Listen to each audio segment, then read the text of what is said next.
دنیا جگمگا رہی تھی، جگہ جگہ نصب آئے تھے، تبارک اللہ شان تیری، تجھی کو زیبا ہے بے نیازی، کہیں تو وہ جوش لنگرانی، کہیں تقاضے وصال کے تھے، رد سے کہہ دو کہ سر جھکا لے، گماں سے گزرنے والے، یہاں پڑے خود جہت کو لالے، اسے بتائے کدھر گئے تھے، گمان امکان کے جھوٹے نقطوں، تم اول آخر کے پھیر میں ہو، محیط کی چال سے تو پوچھو کسے بتائے کدھر گئے تھے۔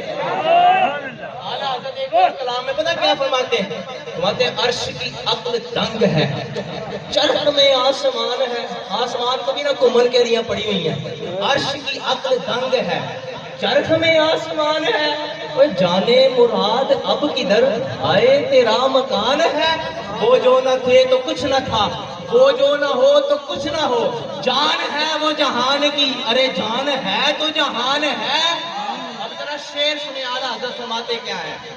فرماتے ہیں بزم ثنائے زلف میں، الفاظ بڑے بدلی ہیں، اللہ کرے تو میں سمجھا پاؤں، بزم ثنائے زلف میں میری عروس فکر کو ساری بہار ہشت خلد چھوٹا سا عطردان ہے۔ اللہ کرے میں سمجھا پاؤں۔ اعلیٰ حضرت کے ابا جان نے نا علم نشرح اللہ کا صدرک، اس کی تفسیر کرتے ہوئے نا اپنے محبوب کی زلف کی تذکرہ کیا اور حضور کی زلف کے 500 القابات گنوائے، کتنے؟ سارے بولے کتنے؟ اور آخر میں آ کر پتہ مولانا نقی علی خان نے کیا فرمایا؟ میں مت سمجھنا کہ نقی علی خان کے پاس الفاظ ختم ہو گئے، چاہوں تو ساری زندگی زلف یار کی باتیں کرتا رہوں۔ اب اعلیٰ حضرت کیا ماتے بزم ثنائے زلف میں میری عروس فکر کو ساری بہار ہشت خلد چھوٹا سا عطردان۔ اعلیٰ حضرت ماتے کوئی ایسی محفل ہو نا جہاں احمد رضا کو کھڑا کر دیا جائے، چلو زلف یار کی باتیں کرو، حضور کی زلف کی بات کرو، تو اعلیٰ حضرت فرماتے ہیں پھر میں پتہ کیسے بات کروں گا؟ فرماتے ہیں میں ایسے بات نہیں کروں گا، بلکہ کیسے؟ طوبیٰ میں جو سب سے اوپر نازک نکلی سیدھی شاخ، نعت نبی لکھنے کو مانگوں، روح قدس سے ایسی شاخ۔ آپ تو زیادہ تر دیہات کے رہنے والے ہیں، درخت کے اندر سے جب نئی ٹہنی پھوٹتی ہے بندہ ہاتھ لگا کے دیکھے کتنی لطیف ہوتی ہے، کتنی نرم و نازک ہوتی ہے۔ طوبیٰ جنت کا وہ درخت ہے جو سب سے اونچا ہے، جنت الفردوس میں لگا ہوگا، اور جنت الفردوس 100ویں نمبر والی جنت ہے، سب سے اعلیٰ جنت، اور اس جنت میں بھی پتہ کون جائے گا؟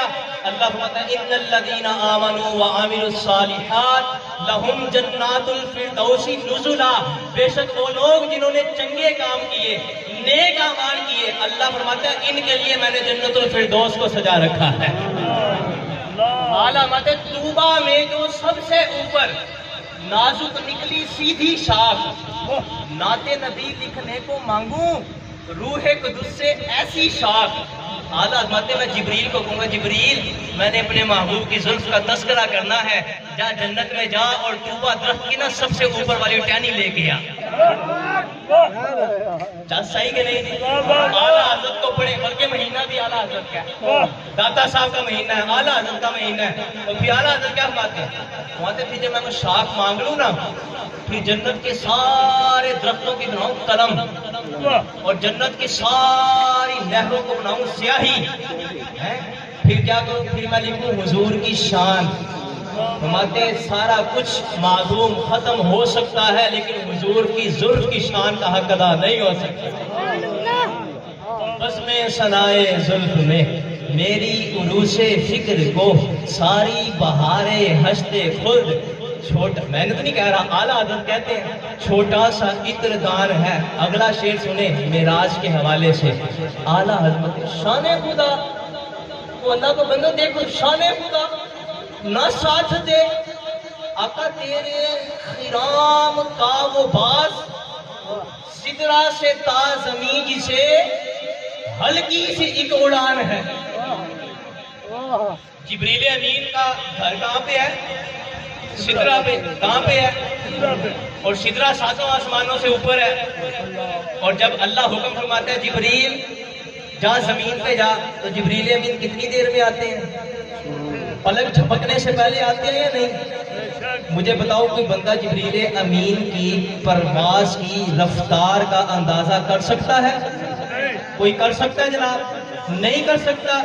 تو اعلیٰ حضرت فرماتے ہیں میرے حضور نا معراج کی رات تیز تیز نہیں گئے، بلکہ خرام کہتے ہیں بندہ سج سور کے نہا دھو کے تیار ہو کے نین ناز نکھرے والی چال۔ اعلیٰ حضرت فرماتے ہیں جب میرے حضور کے نا معراج کی رات خراما ہولی دھیرے دھیرے، تو فرماتے پھر شان خدا نہ ساتھ دے آقا تیرے خرام کا وہ باز، سدرا سے تا زمین جسے ہلکی سی ایک اڑان ہے۔ جو سدرا سے زمین پہ ایسے آتا ہے نا آقا، جب آپ خراما گئے نا عرشوں پہ رب کے پاس، تو پھر وہ باز بھی پیچھے رہ گیا۔ بلکہ مجھے بتاؤ یار کوئی جوٹی کا یار ہو، بار بار بندے کو اس کے ساتھ ملاقات ہوتی ہو، اور کوئی بڑا مزیدار سفر ہو اور وہ جوٹی کا یار بھی ساتھ ہو،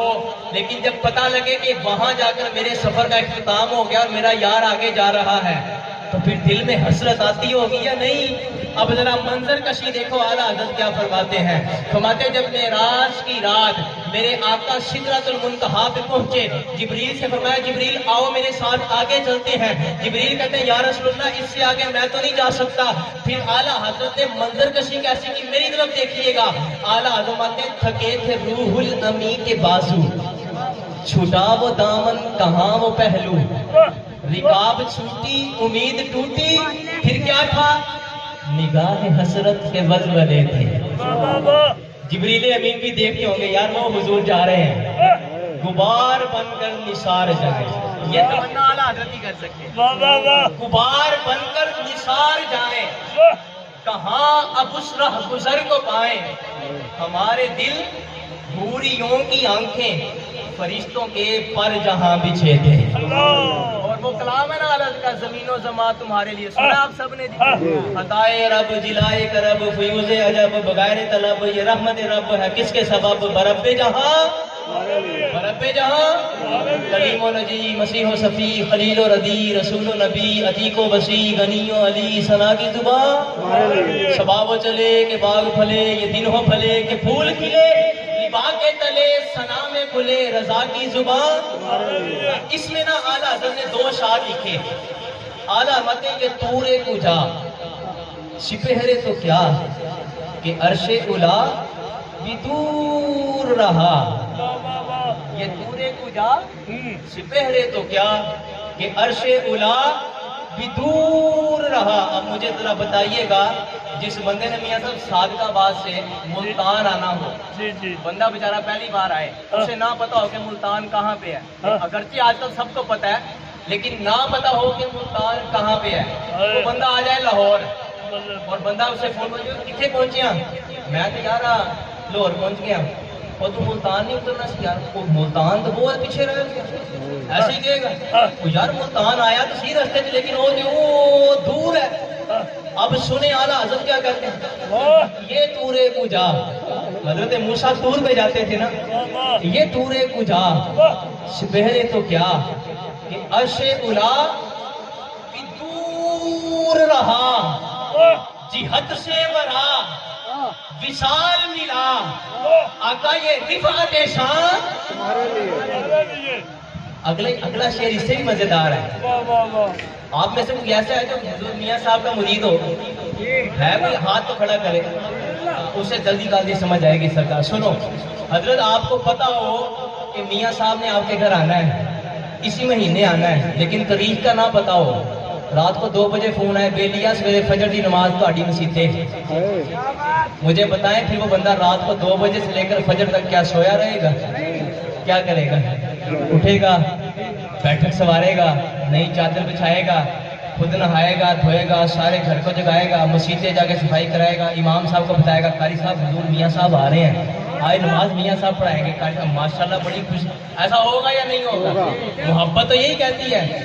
آسمان والوں کو بھی پتا تھا بی بی آمینہ کے لال نے آنا ہے، لیکن یہ نہیں پتا تھا کہ کب آنا ہے، اور جب اعلان ہوا کہ حضور آ رہے ہیں مجھے بتاؤ پھر آسمان والوں کا کیا بنا ہوگا؟ اعلیٰ حضرت نے یہی تو بیان کیا، بفور صدا، جیسے یہ صدا پڑی نا کانوں میں کہ حضور آ رہے ہیں، بفور صدا سما یہ بندھا کہ سدرہ اٹھا اور عرش جھکا، صفوف سما، صفے بن گئی جناب، صفوف سما نے سجدہ کیا، آقا ہوئی جو اذان،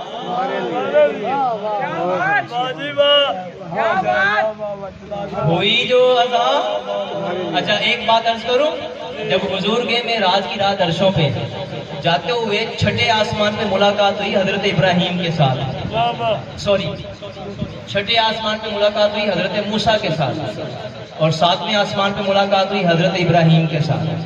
جب حضور واپس آئے، ہونا تو یوں چاہیے تھا کہ ساتویں آسمان والے نبی کے ساتھ ملاقات ہوتی، ساتویں پہ حضرت ابراہیم تھے، لیکن ملاقات کس نبی کے ساتھ ہوئی تھی؟ حضرت، بولنے تو صحیح یار، حضرت موسیٰ۔ حالانکہ واپسی پہ ساتواں آسمان پہلے آتا ہے، چھٹا بعد میں آتا ہے۔ ملاقات حضرت ابراہیم کے ساتھ ہونی چاہیے تھی، لیکن رب نے ملاقات حضرت ابراہیم علیہ السلام سے نہیں کروائی، اپنے نبی حضرت موسیٰ علیہ السلام کے ساتھ ملاقات کیوں کروائی؟ سوال تو ہے نا جی۔ مفسرین نے بڑی پیاری تو جہاد بیان کی، فرمایا ملاقات رب نے حضرت ابراہیم کے ساتھ اس لیے نہیں کروائی، اللہ کا ہر نبی کسی نہ کسی منصب پہ فائد ہوتا ہے۔ حضرت ابراہیم تھے منصب رضا والے، کیا تھے منصب؟ اللہ نے فرمایا ابراہیم اپنی بیوی اور بچے کو لے جا کھلے میدانوں میں چھوڑا، یہ تو نہیں کہا مولا میری بیوی کا کیا بنے گا، یہ تو نہیں کہا مولا بڑھاپے کی عمر میں پتر ملا ہے اس کو کہیں بھیڑیے نا، یہ تو نہیں کہا، ٹھیک ہے مولا اگر تو راضی تو تیرا بندہ ابراہیم بھی راضی۔ اور جب اللہ نے فرمایا کہ ابراہیم نمرود نے تیرے لیے آگ تیار کر دی ہے، اب تجھے آگ میں جانا ہے، حضرت جبریل امین آئے، آگ کا فرشتہ آیا، بارش کا فرشتہ آیا، سارے فرشتے آئے، سب نے آ کر پوچھا اللہ کا حاجت کیا ابراہیم کوئی حاجت ہے تو بتائیں ہمیں، تو میں نہیں، اگر ابراہیم کا رب اس بات پہ راضی ہے تو پھر اس کا بندہ ابراہیم بھی راضی ہے۔ اللہ نے ملاقات حضرت ابراہیم کے ساتھ اس لیے نہیں کروائی کہ اگر حضرت ابراہیم پوچھتے کہ یا رسول اللہ رب کے پاس گئے تھے وہاں سے کیا تحفہ لائے ہیں، تو میرے آقا نے فرمایا تھا کہ اے جد اعلیٰ ابراہیم، اللہ نے مجھے 50 نمازیں عطا فرمائی ہیں، تو حضرت ابراہیم نے آگے سے کیا کہنا تھا؟ سبحان اللہ، ٹھیک ہے سوڑیوں کے 50 نبی ہیں رب اس حال کے راضیات میں اسیمی، لیکن اللہ نے ملاقات کروائی اپنے نبی حضرت موسیٰ کے ساتھ۔ حضرت موسیٰ تھے، حضرت موسیٰ تھے منصب ناز والے، منصب ناز والے، اور جو منصب ناز میں فائدہ ہوتا ہے نا وہ محبت میں اپنی بات کو منوا لیتا ہے، ایسا ہے یا نہیں جی؟ محبت میں اپنی بات کو منوا لیتا ہے۔ اللہ نے فرمایا موسیٰ جا فرعون کے پاس، کہا یا اللہ کیسے چلا جاؤں، مولا میری زبان کی رکنت تو کھول دے، ایسا ہوا یا نہیں؟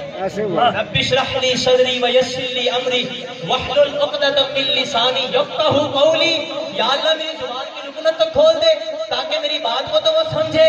اللہ نے زبان کی رکنت کھول دی، فرمایا موسیٰ اب جا، کہا مولا اکیلا جاؤں، میرے بھائی ہارون کو بھی بھیج دے۔ حضرت موسیٰ تھے منصب ناز والے، اور جب ملاقات ہوئی نا حضرت موسیٰ کے ساتھ، اور رب کو بھی پتا تھا کہ موسیٰ نے آگے سے کیا کیا باتیں کرنی ہیں، اور یہ بھی اس میں ایک نکتہ پوشیدہ تھا کہ رب بھی بار بار اپنے محبوب کے ساتھ ملاقات فرمانا چاہتا تھا، ایسا تھا یا نہیں جی؟ حضرت موسیٰ نے پوچھا یا رسول اللہ کیا تحفہ لے کے آئے؟ موسیٰ 50 نمازیں ملی۔ عرض کی یا رسول اللہ، بخاری شریف کے اندر حدیث پاک موجود ہے، حضرت موسیٰ کہتے ہیں ان امتک لا یطیقون ذالک انی بلوت بنی اسرائیل، یا رسول اللہ قوم انیاں نمازاں نہیں پڑھ دی، یا رسول اللہ میں بنی اسرائیل میں زما لیا، امت انیاں نمازاں آقا تھوڑی انیاں کٹ کرا لو۔ حضور گئے، پھر آئے 45 40 35 30 25 کتنی رہ گئی جناب؟ اور بولو تو صحیح، میں نے یہ تو نہیں پوچھا کہ کتنی پڑھتے ہیں، میں نے تو یہ پوچھا کتنی رہ گئی؟ اللہ کرے کہ آج اس محفل کا صدقہ سارے 5 وقت کے پکے سچے نمازی بن جائیں، جس کی سچی نیت ہو دل سے کہو آمین۔ وہ ہو سکتا ہے یار کوئی ایک اللہ کا نیک بندہ ہو، اس کی آمین کا صدقہ سب کا بیڑا پار ہو جائے۔ کتنی نمازیں رہ گئی تھی؟ اللہ ہم سب کو پڑھنے کی توفیق عطا مرحبا مرحبا مرحبا